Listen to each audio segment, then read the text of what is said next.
Herkese merhaba, YouTube kanalıma yeniden hoş geldiniz. Bu videoda sizlere trans kimliğe sahip kişilere sorulan ve onları çoğunlukla rahatsız eden soruların neden uygunsuz olduğunu anlatmaya çalışacağım. Trans varoluşlar sırf Türkiye'de değil, tüm dünyada en çok ayrımcılığa maruz kalan sosyal gruplardan biri. Aileleri dışlıyor, eğitim, çalışma ve barınma hakları ihlal ediliyor, sosyal ortamlarda ve sokakta tacize uğruyorlar. En azından siz trans biriyle iletişimde elinizden geldiğince saygılı davranabilirsiniz. Bunun için bu videoda bahsedeceklerimin önemli olduğunu düşünüyorum ve ilk soruyla başlıyorum. Ameliyat oldun mu? Böyle mahrem bir soruyu nedense bir transa sormayı cüret edebiliyor bazı kişiler. Öncelikle trans hissetmek cinsel organla ilgili bir durum değildir. Penisle doğmuş birine erkek diyoruz doğumdan itibaren. Bazı erkek atanmış kişiler kendini kadın, cinsiyetsiz ya da cinsiyetler arası akışkan hissedebiliyor. Böyle hisseden insanların da bazıları bedeninden memnunken bazıları da bedenlerini değiştirmek istiyor. Yani trans biri bedenine müdahale edince gerçek trans olmuyor. Ayrıca trans gözükmek diye de bir şey olamaz. Trans kadın, trans erkek, non-binary veya gender fluid olmak öncelikle zihinsel bir durumdur. Daha önce nasıldın? Çok merak ediyorum. Eski halinin fotoğrafını görebilir miyim? Fiziksel dönüşüm geçirmiş birçok trans ait hissetmediği, hatta kendisi için derin bir utanç ve nefret konusu olan dönüşüm öncesi halini ne anımsamak ne de göstermek istiyor kimseye. Bazıları içinse hiç sorun olmayabiliyor. Yine de benim tavsiyem cinsiyet düzeltmesi yapmış bir transın geçmişini çok fazla sorgulamamanız yönünde. Gerçek adın ne? Bir önceki soruya verdiğim cevapta olduğu gibi ismini değiştirmiş birçok trans eski günlerini hatırlamak istemiyor. Travmaları, acıları tetiklenebiliyor. Özdeşleşmedikleri, ait hissetmedikleri isimlerini ve bedenlerini ifşa etmekten rahatsızlık duyuyor. Bu soru çok hassas bir soru ve karşınızdaki kişi söylemedikçe sormamanızı öneririm. Ve kendilerine seçtikleri isim nüfus cüzdanındakinden farklı dahi olsa gerçek ismidir. İsim değiştirmek sadece translara özgü bir durum değil ayrıca. Dileyen herkes basit bir işlemle bunu gerçekleştirebiliyor. Kişinin beyanı esastır bu konuda. Gerisi teferruat. Hangi tuvaleti kullanıyorsun? Bu konu en büyük sorunlardan biri. Kamusal hayatta birçok trans için. Hatta çoğu umumi tuvalet kullanmaktan kendini alıkoyuyor herhangi bir sözlü tacize maruz kalmamak için.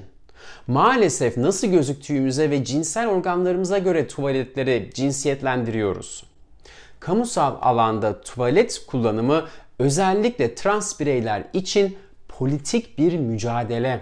Ya kendilerini rahat hissedecekleri ayrı bir güvenli alan olmalı ya girmeyi tercih ettikleri bölümde tacize ve dışlanmaya maruz kalmamalı ya da cinsiyet ayrımı olmayan tuvaletler daha yaygın olmalı. O yüzden birinin girdiği tuvaletle girmek zorunda bırakıldığı tuvalet zaman zaman farklılık gösterebilir. Parayla mı seks yapıyorsun? Türkiye'de trans kadın eşittir seks işçisi şeklinde bir algı var.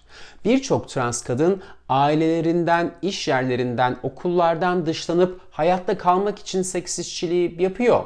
Bazıları da sadece canı istediği için yapıyor. Biri zaten seks için para talep ediyorsa bunu dile getirir. Bir kimlikten insanı tek bir meslekle özdeşleştirme gafletine düşmeyelim, olur mu? Çünkü doktor, öğretmen, ressam, yoga hocası ve daha tonla farklı mesleğe sahip trans kadınlar var arkadaşlar.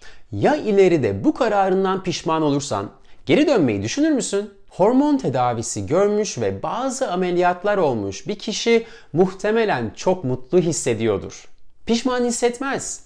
Çevresindeki insanlar o kişiyi olduğu gibi kabul etse, bedeniyle yaşadığı uyuma ekstra katkı sağlamasa da huzurlu ve güvende hissetmesine katkı sağlayabilir.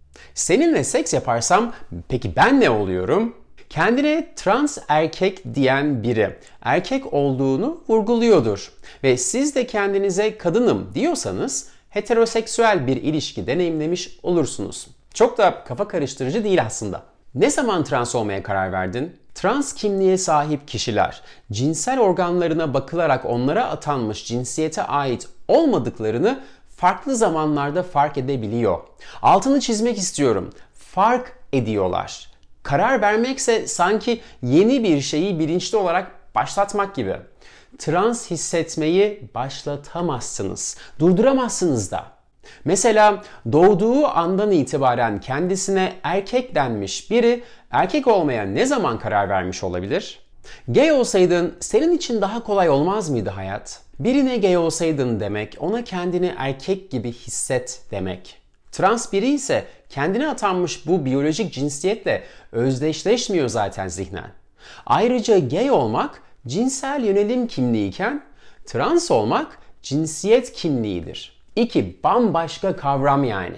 Evet arkadaşlar, eşcinsel bir erkek olarak dilim döndüğünce trans kimliğe sahip insanlara sorulan bu sorulara açıklık getirmeye çalıştım.